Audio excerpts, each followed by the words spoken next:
As a group, we had a blurred vision of what sort of game we wanted to make. We wanted a story-driven sports game, but we wanted to integrate some unique selling points.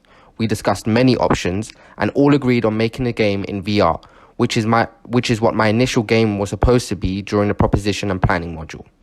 However, my fellow members brought the idea of having the game's story based on decision making rather than one continuous path the player has to follow.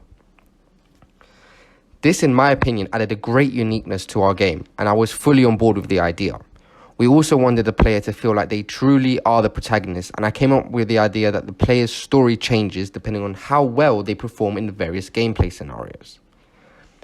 The ideas kept flowing in terms of storyline, gameplay mechanics, and features.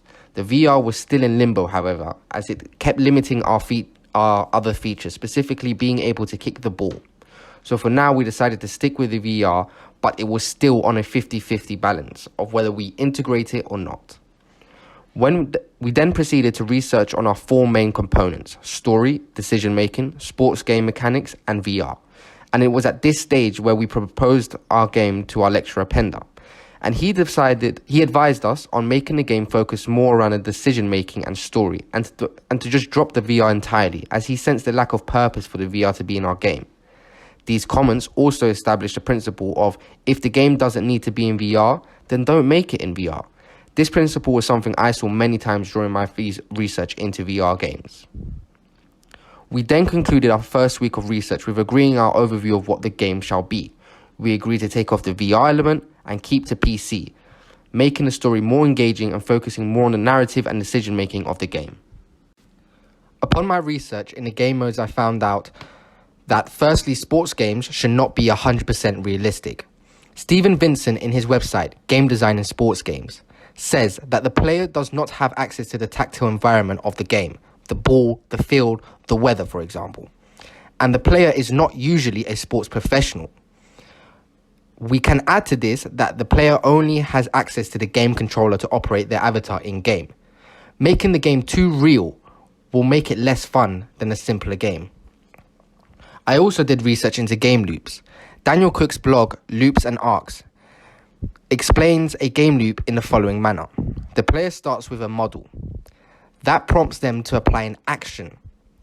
That action is applied to a game system, which are the rules of the game, and then feedback is given back to the player on what has occurred. I try to apply both these principles into game modes I will be creating.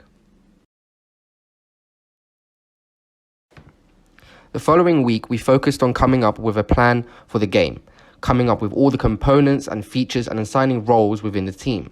My focus during this week was to come up with as many ideas as possible for game modes, for the player to play. I spent the first day brainstorming ideas. Some ideas were too complex or too simple. However, that didn't matter, as from this I could alter them to make them more appealing and adequate for our game.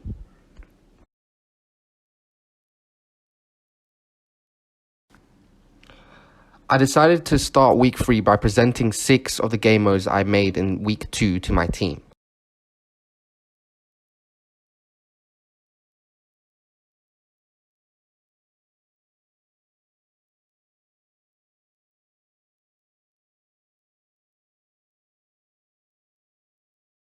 After deliberating on the game modes, we decided to use the following 4 in our game.